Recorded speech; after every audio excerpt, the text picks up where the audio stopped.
so, immediately report your findings and follow appropriate decontamination procedures upon your return from the field. What's up, SASS Gamers? We're here with Ironwood Studios today, and I have Blake of all trades with us. He's the marketing and communication specialist for Ironwood Studios. And awesome, glad to have you. How are you doing? I'm doing great, man. It's day 2, technically, Friday, yep. PAX East. We're excited to show more of the game off, like hang out with people, just doing. So tell us a little bit about Pacific Drive for those who've never heard of it. Cool. So Pacific Drive is a run-based survival driving game. You make your way to this alternate history version of the Pacific Northwest in the Olympic Peninsula. And the government has essentially isolated the area away from the rest of the United States and created what's called the Olympic Exclusion Zone. Okay. We're not going to tell you what happens, but the player ends up getting very curious about this area of the world that's sort of just fallen off the map. Right. And they make their way there. They discover this beat up old station wagon that they have to modify, repair, just keep in good shape, and then adapt to all of the, let's call it interesting stuff that happens out in the Olympic Exclusion Zone. Okay, cool. So I know that you guys even online had mentioned a road light style game, and I thought that was great too. Okay, so can you tell me more about the loop? That was me. I'm not bragging, but it was one of those things where it was like, this would be funny. And then everybody pulled it and was like, this is so cool. So the gameplay loop essentially functions like this, because we do have a demo on the show floor, right, and we are letting people experience a lot of it.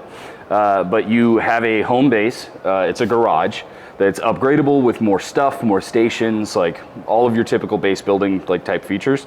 And then you take the car out on runs into the zone, and the map itself, it lends itself well to the like roguelite sort of formula, where you repeat actions, you repeat certain things in order to gather materials for crafting, do like narrative missions, experience side content, that kind of thing. The loop itself, when it comes back, is if you're out in the zone and you manage to collect enough anchors, which is again in the demo, an exit will appear for you to escape through in the car. It doesn't happen just after one trip. It can be multiple trips, multiple locations on the map. As the game goes on and you get like deeper, you will find like more and more paths to explore. It's kind of a key thing for us, because we don't want people to feel like they're playing the same thing over and over again. Right. Even though they are going through this like pretty heavy, pretty dense loop of going out into the zone, avoiding anomalies, finding materials, and then coming back to the garage to like upgrade the car and upgrade more stuff. Right.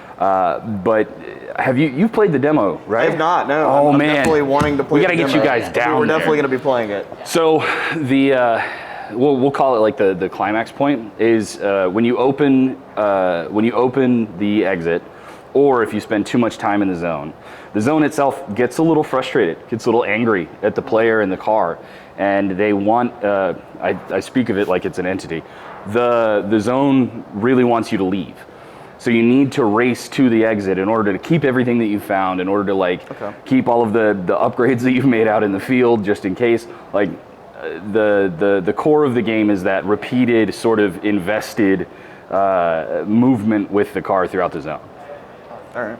Yeah. So I've gotten to see some of the gameplay. And yes. It looks absolutely beautiful. Oh, thank you. So when you're talking about, it's kind of in this other world, right? It's shut off from the rest of the world.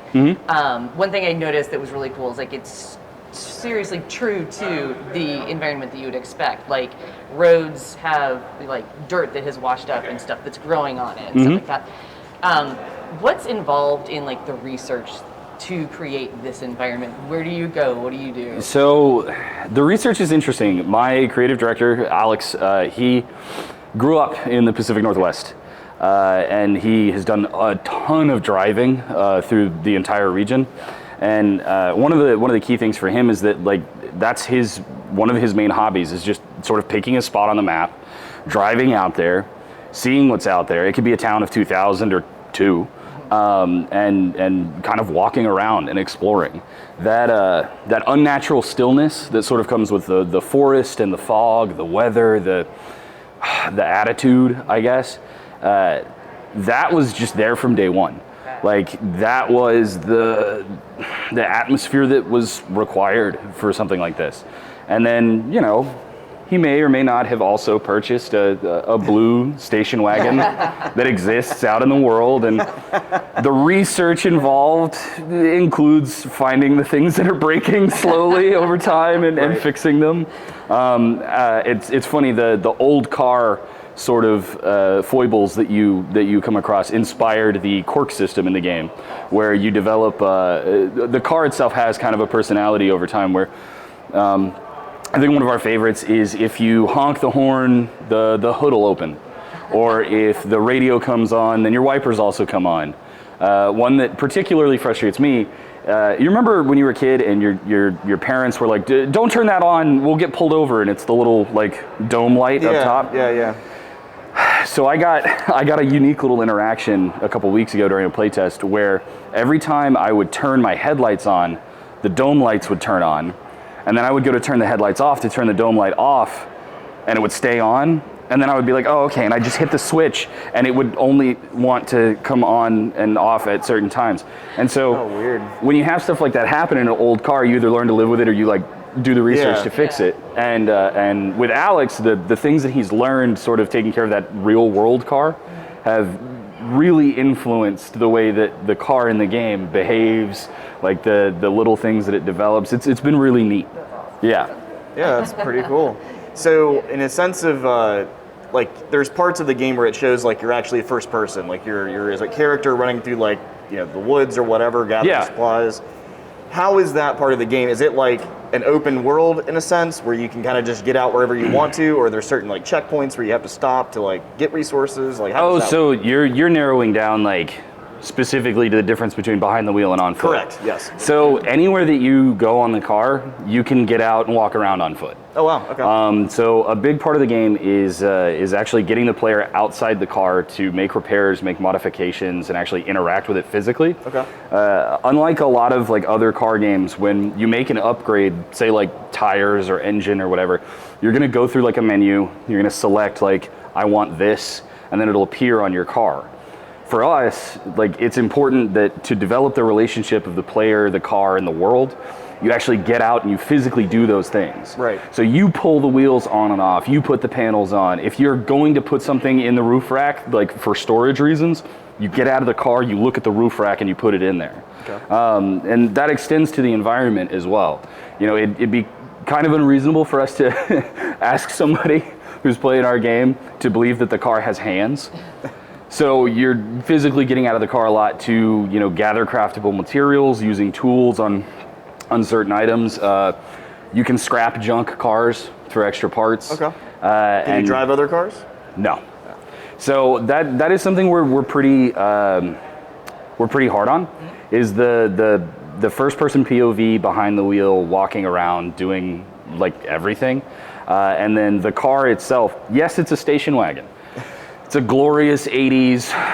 Someone on the floor the other day called it a woody wagon, and that's such an old school term that I love. Yeah. We had one. The reason that the car is because, you know, we wanted to introduce something that was at the same time nostalgic as well as kind of cool in like the weird nerdy Pacific Northwest kind of way. Right.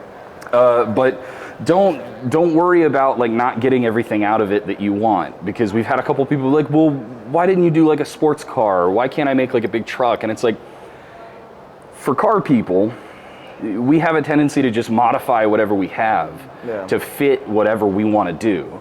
And it's the same sort of principle for the car in the game. If you want the big like 4x4 look, put bulkier bumpers and panels on it, and you know, put the luggage racks on there and get the muddy tires on it, and you've got your 4x4. It's just wagon shaped. Yeah. So the Ford Pinto's DLC. Oh no, not at all. No DLC plans to announce at this time. No major automakers were involved in the making of this game. Wow, the game will actually be finished when it's released. It's crazy. Okay, yeah. I mean that is kind of the point. Yeah. No, that's awesome. Speaking of a planned release date, do you have one in mind? So later this year, 2023, we're really confident that we're going to be able to hit that. We're coming to PlayStation 5, Steam, and the Epic Games Store. Can't can't wait to see it. All right, so wishlist on Steam? Yes, wishlist on Steam. And if you guys are looking for like a collection or like a page of where all of our stuff lives, go to www.pacificdrivegame.com. Very easy to remember, but there's also QR codes, and I'm sure that you guys are talented enough to like float that on screen like this. Haha. And how can we access your Discord? Oh, you want to access? You want to get in with the community, the There's a secret Discord. Discord community. There's not. It's not a secret. So if you go, Not anymore. so if you go to twitter.com/Ironwood tweets, very literal. Our link tree is actually in the bio. So other than PacificDriveGame.com, you can also go there and it'll list all of the channels and stuff that I update pretty regularly. Nice. And the Discord invite link is in there. Okay. Got a couple hundred people. Everybody's really hyped on the game. We got to get you guys in the demo, and then Oh, for sure. I got to get you over there to report back for them. For those who are watching, what are some of the advantages of being part of that Discord? There's nothing crazy. Like we're not doing any founders badges or like, you know, you guys were the first 100 people. Nothing like that. But you guys are pretty frequent in the Discord. Oh, every day. Yeah, I mean, so they can at least float an idea, or if they had a question, they could probably float it somewhere. And absolutely, yeah. And cool. we have a pretty large portion of the team that's in there. Cool. We've got, I think, like 200 people, something like that at this point. But conversation was going all night. I was actually checking on it on the show floor yesterday. And Yeah, I was saying, now that people are actually being able to experience Oh, yeah. it, I'm sure that they're probably being able to put that into the Discord and kind of talk So about it a little bit. one of my favorite channels. It's kind of selfish, honestly, but it's the Project Vehicles channel. Okay. And if you hop in there, it's just everybody that's into cars, that's into the car game, talking about their cars. And like second day, I was like, okay, it's been long enough. I can talk about my car. But yeah, no, Discord's really fun. Okay, sweet. Well, again, this has been Blake with Ironwood Studios. Their new game, Pacific Drive's coming out, as he said, hopefully by end of 2023. Hopefully, gee, no faith. I mean, No faith. I hope. All right. End of 2023, and that is what we have today. So thanks for your time. We do appreciate it. Of course, And, yeah. Thanks for having me, guys. Make sure to go wishlist that. Take care.